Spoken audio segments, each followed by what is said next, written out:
अंधविश्वास के अंधकार से बाहर निकलो, आत्मा की शुद्धता में ही सच्चा धर्म है। राजा राममोहन राय।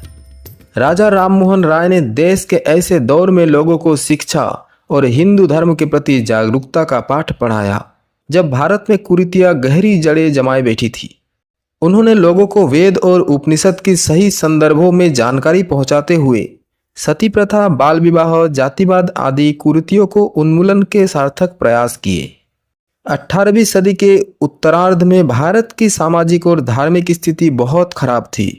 पूरा देश पुरानी लेकिन गलत कुरीतियों से लिपटा हुआ था और यहाँ तक कि धार्मिक तौर पर भी लोगों में भारी अज्ञानता और गलत परंपराओं के बंधन जकड़े हुए थे। ऐसे में राजा राममोहन राय एक तरह से मसीहा बनकर आए और उन्होंने समाज सुधार के लिए कई असंभव लगने वाले कार्य किए और उन्हें कई विरोधों का सामना करना पड़ा। राजा राममोहन राय को आधुनिक भारत का पहला प्रमुख समाज सुधारक और भारतीय पुनर्जागरण का पिता कहा जाता है। देश में सती प्रथा और बाल विवाह को खत्म करवाने के लिए उनका विशेष योगदान रहा।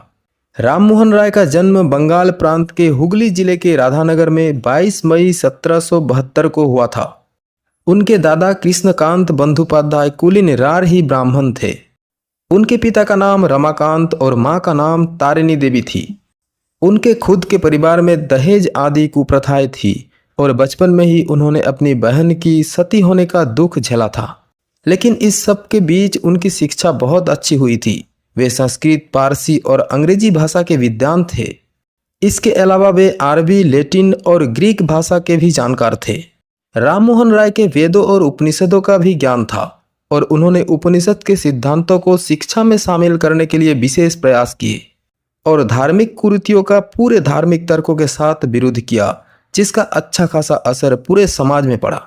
उन्होंने ब्रह्म समाज की स्थापना की, जो आधुनिक भारत में समाज और धार्मिक सुधार के लिए एक प्रमुख जरिया बना।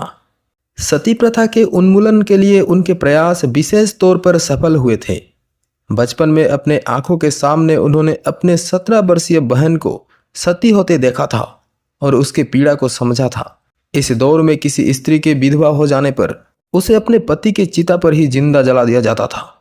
उनकी बहन के तमाम विरोध और प्रयास करने के बाद भी उसे जबरदस्ती जिंदा जलाया गया था। राममोहन राय ने आधुनिक शिक्षा की खूब पैरवी की। वे चाहते थे कि भारत की अच्छी परंपराओं का पश्चिम संस्कृति में विलय हो। उन्होंने खुद देश में बहुत सारे स्कूलों की स्थापना की, जिसमें आधुनिक शिक्षा तंत्र को लोकप्रियता मिली। उनके लेखन का प्रभाव भारत के लोगों पर ही नहीं बल्कि ब्रिटेन और अमेरिका के लोगों पर अच्छा खासा प्रभाव पड़ा। कम लोग जानते हैं कि राजा राममोहन राय ने 18वीं सदी के अंत और 19वीं सदी की शुरुआत में ईस्ट इंडिया कंपनी में भी काम किया था, लेकिन वे किसी भी कंपनी अधिकारी के पास ज़्यादा देर काम नहीं किया। इस दौरान उन्होंने अरबी में तुहफत उल मुबाहुद्दीन नाम की किताब भी लिखी। बाद में उन्होंने वो नौकरी छोड़कर खुद को राष्ट्र सेवा के लिए समर्पित कर दिया। राजा राममोहन राय ने 1814 में आत्य सभा का स्थापना की, जिसमें उनके समान विचारधारा के लोग कलकत्ता में बुद्धिजीवी स्तर की चर्चाएं किया कर सके। इसमें वेदांत, मूर्ति पूजा का विरोध, जातिवाद आदि कई सामाजिक और धार्मिक समस्याएं एवं चुनौतियों पर चर्चा किया करते थे।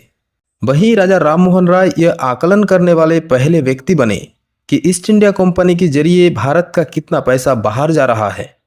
1820 में उनका लेखन बहुत जोरों पर था। इस दौरान उन्होंने कई बड़े विषयों पर प्रसिद्ध पत्रिकाओं और समाचार पत्रों में लेख लिखे और अपने तर्क से लोगों को प्रभावित किया। उन्होंने कई लेखों को अंग्रेजी से बंगला और बंगला से अंग्रेजी अनुवाद किए। 1828 में वे ब्रह्म समाज के संस्थापक बने और लॉर्ड विलियम बेंटिंग से सती उन्मूलन कानून बनवाया। उन्होंने मुगल सम्राट की ओर से उनका राजदूत बनकर यूके की यात्रा भी की थी। उन्हें राजा की उपाधि उस दौर के मुगल शासक अकबर द्वितीय से मिली थी। उन्होंने सती प्रथा उन्मूलन के अलावा बाल विवाह, बहुविवाह, जातिवाद आदि कुरीतियों को खत्म करने के लिए लगातार काम की। वो कहते थे, शिक्षा ही सामाजिक बदलाव का सबसे महत्वपूर्ण माध्यम है। राजा राममोहन राय।